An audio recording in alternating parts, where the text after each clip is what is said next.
This is a complimentary piece of music from Free Sound Effects Library. For the full track, please go to freesoundeffectslibrary.net. Hello, I'm Alastair Bridge, and you're listening to Unlocked World with Alastair Bridge. It's been lovely to hear all of your kind words about the podcast. Thanks so much for listening, thanks for getting in touch, and thanks for making a confined man feel a little more connected to the world. Now, it must be said that over the past few weeks, I have become more than a little obsessed with download figures and chart placements in this brave new world of podcasting. Last night, I received an email communication notifying me that this podcast was at number 82 in the world in some category or other, and this may have precipitated a celebration of a magnitude perhaps unwise for the day before the next podcast was due to be recorded and delivered. I am sincerely very sorry for the delay. Now, on to today's episode. Today's piece is from a trip that I took to Astana, now renamed Nur-Sultan, the capital of Kazakhstan, to attend the opening of an architectural marvel. So let's take a trip to Astana. Nur-Sultan.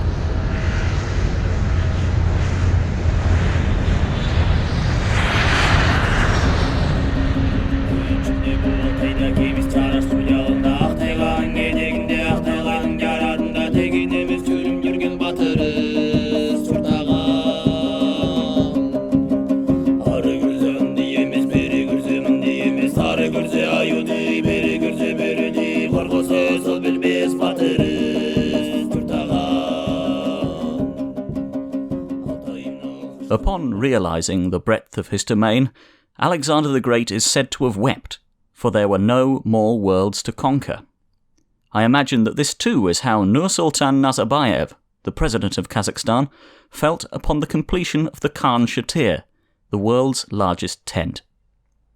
Commissioned by President Nazarbayev in 2006 and designed by my good friend Sir Norman Foster, the Khan Shatyr is now complete and ready to receive guests. Don't be fooled by the word tent. This is no zip-up, shoes-off-in-the-porch canvas job. The Khan Shatyr stands at over 490 feet high in old money and 150 metres in new money, and covers an area of over 10 football pitches. Across this vast area, it plays host to a theme park, a cinema, and an artificial beach, amongst many, many other things. What's more, the fabric of this construction must be able to withstand temperatures from 40 degrees Celsius to minus 40 degrees Celsius. That's a greater temperature variance than even my wife is capable of. Don't worry, she stopped reading my columns in 2007. Having witnessed the majesty of his creation, President Nazarbayev has invited the great and the good of Central Asia, alongside yours truly, to the official opening of the wonder, which is why I find myself taking a taxi from my hotel in Astana to take in the view on the 4th of July 2010, a day prior to the official opening. The Khan Shatyr rises like a mighty spike out of the ground, and is as imposing as it is impressive. Its mighty transparent sheets draped out of the central spire, giving outside observers a glimpse of the many floors of entertainment to be found within. A yurt of earthly delights. Whilst gazing at the Khan Shatyr, I recall that when I was 10 years old, I was permitted to pitch a tent in the grounds of our home for the first time, and sleep beneath the stars for a night. My father had sourced a mid-sized tent for me to stay in, not a single-berth affair, of course, but a tent with multiple rooms, like one could imagine taking to the deepest, darkest Congo to observe ape behaviour or some such. With my tent set, my father, mother and groundskeeper retreated back to their respective abodes, the groundskeeper to his hut, father to the house, and mother to her annex, and I was left to wander the rooms of my tent, all empty, as day's waning light cut through the trees to etch bewildering shapes upon the canvas. Friends had of course been invited, but all had stacked diaries, and so were unable to attend. I settled into one of the tent's chambers to read some Sherlock Holmes stories by torchlight, and eventually drifted to sleep. I awoke in the night, due to some strange presence. I was unable to find my torch, but above us hung a bright crescent moon which provided sufficient light for me to find my way out. On the outside I was greeted by a deeply strange sight. Where once my tent had been surrounded by a good stretch of clear lawn, it was now beset by a multitude, perhaps 30, of what appeared to be large, smooth, rounded rocks. I became deathly afraid. How had they come to be there? Were they sentient? Could one map human urges and desires onto their motivations? And if so, what did they want? One of the rocks closest to me began to change shape. From its side rose a long, almost limb-like appendage, coming to a point at the end. As the moonlight caught it, I saw a gleaming black gem, an eye. Transfixed and stupefied by terror, I could only breathe short, sharp, shallow breaths, as the other rocks were likewise transformed, and soon the 30 or so rocks were all beholding me with their gleaming, blinking eyes. As my eyes continued to adjust to the scene, I gradually became aware that these were not rocks, but geese. They began to rise from their curled sleeping positions onto their feet, and at long last I let loose a scream. Some minutes later the groundskeeper comes to get me. In the morning, my father, having been apprised of the details of the event, decrees that I will sleep in the garden for the next week until I've stopped being such a big girl's blouse. A passer-by shakes me by the shoulder and, in broken English, informs me that I have been gently whimpering whilst beholding the Khan Shatyr. I do my best to explain to her that this is not a mental episode, but merely an experience of the sublime brought on by the mighty form of the tent. She is uninterested and hurries away. I taxi back to my hotel, the Ritz-Carlton, and have a little straightener. As there is a full day before the opening ceremony, I am scheduled to meet with an old friend and business contact, Ruslan Shermatov, who is eager to show me what Kazakhstan's capital has to offer in terms of entertainment, whilst also giving me the opportunity to meet with some of his business partners. With the thought of inviting me having slipped the mind of my good friend Sir Norman Foster, it was Ruslan who fixed me up with my invitation to the opening of the Khan Shatyr, clearly also hoping to use the occasion as an excuse for a good catch-up. Ruslan picks me up out of the front of the Ritz in his limousine and greets me warmly with an affected British accent. "Alastair, how the devil are you, old bean?" "Not bad, you effing Ruski," I fire back. And just like that, it feels like we are back in our 20s, interning at City of London Investment Bank.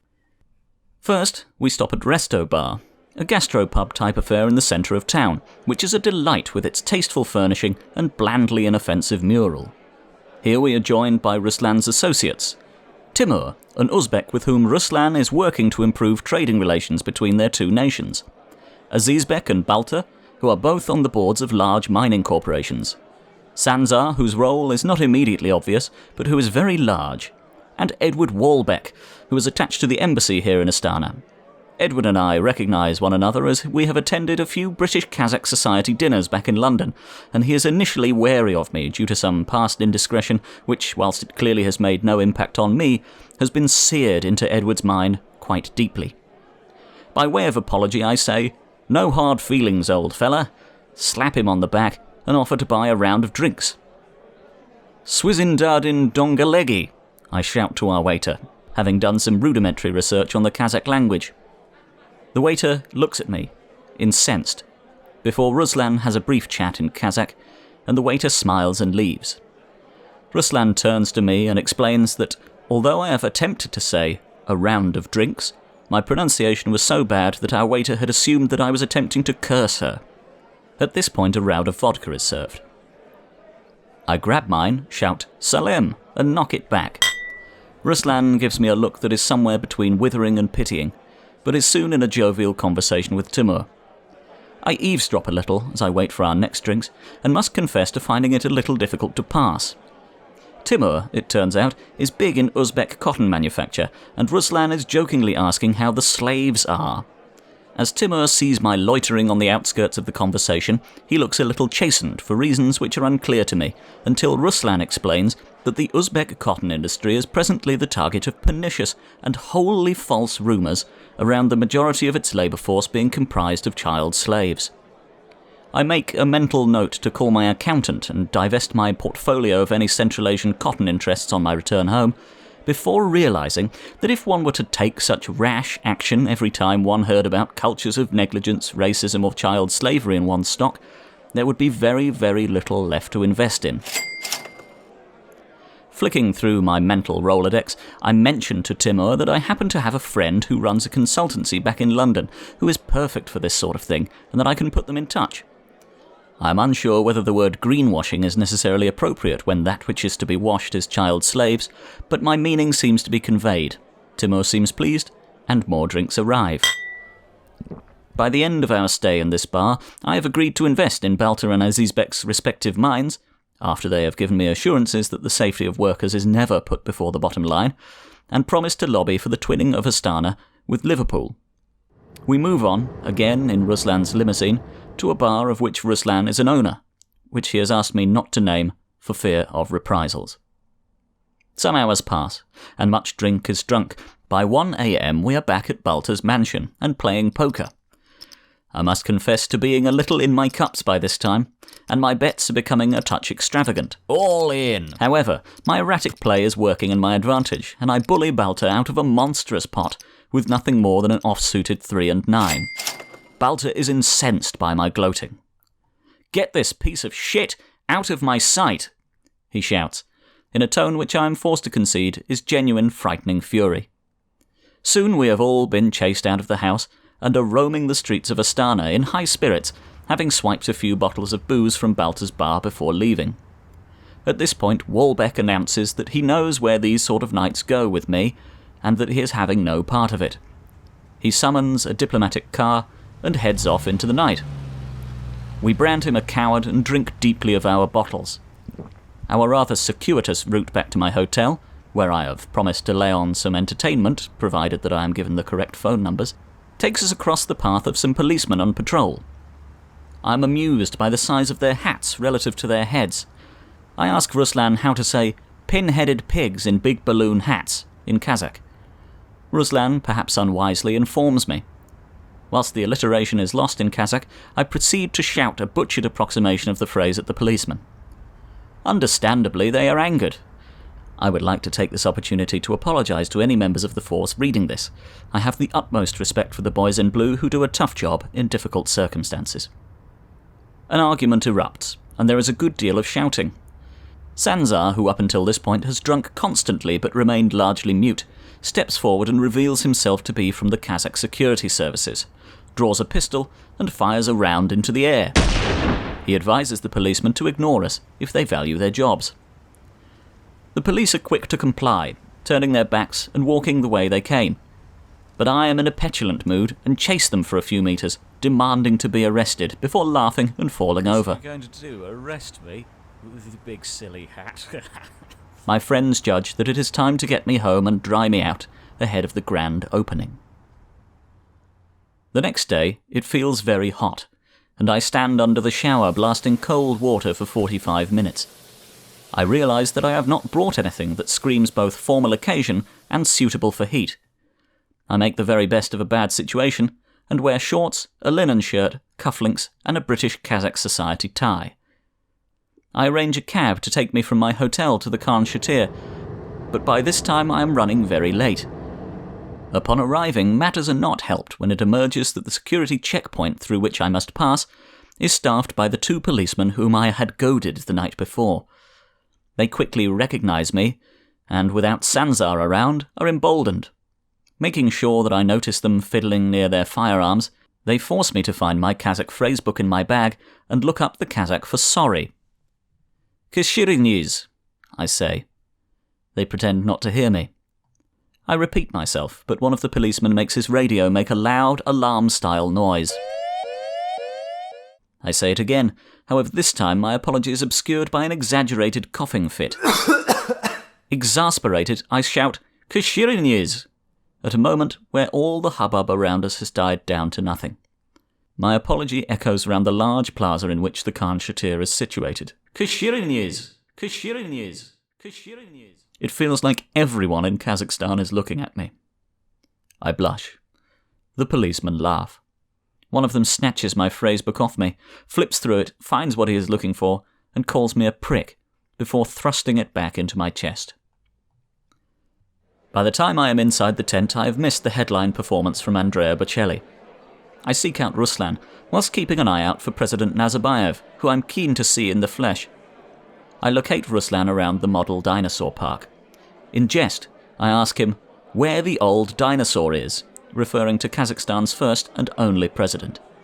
It turns out that he is behind me. I turn and lock eyes with the man who has ruled Kazakhstan for 20 years.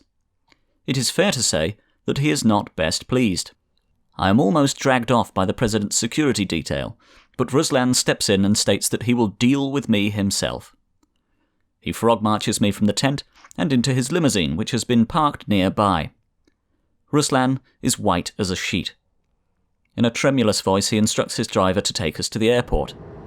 I detect that this is not the time to protest about my belongings left in the Ritz. Before long, we are aboard Ruslan's private jet.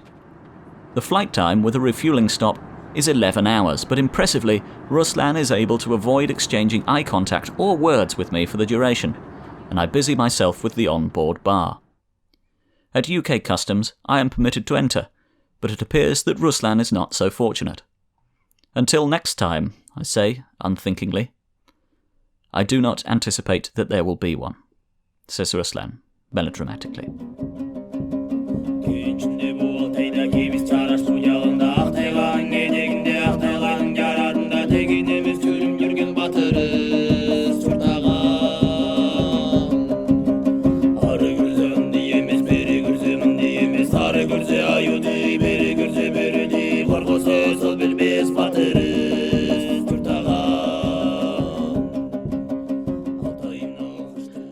Since publication of that piece, Ruslan has unfortunately been imprisoned on unspecified charges, and I have been ejected from the British Kazakh Society. This July, Amnesty International are holding a vigil marking the 10th anniversary of Ruslan's imprisonment and lobbying for his release. I have been asked not to attend. Thanks for listening. Please don't forget to like and subscribe and leave a review on your chosen podcast platform. It really does help to drive up those download figures. Until next time, Unlocked World. This is a complimentary piece of music from Free Sound Effects Library. For the full track, please go to freesoundeffectslibrary.net.